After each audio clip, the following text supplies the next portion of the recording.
So mga kasons, bali share ko lang dito yung light setup natin. So meron tayong bagong nakuha dito, no, LM70S na moving head. So isang piraso lang naman yan.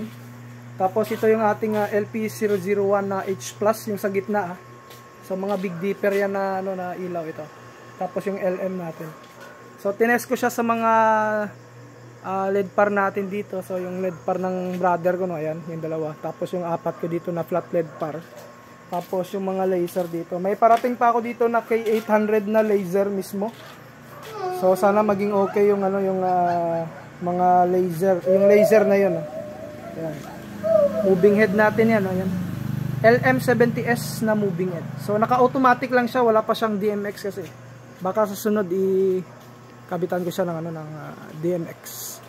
Bilhan ko na lang pala ng bagong DMX yung ating ano na ito. LM70S. Ayan. Ito yung mga ilaw natin. Kaya pala tinawag siya na ano, na H+ kasi 60 bulb yung ito. Yung LP001 na H+, 60 bulb yan. Dito naman 54 bulb. Yan, mga 54 bulbs yan.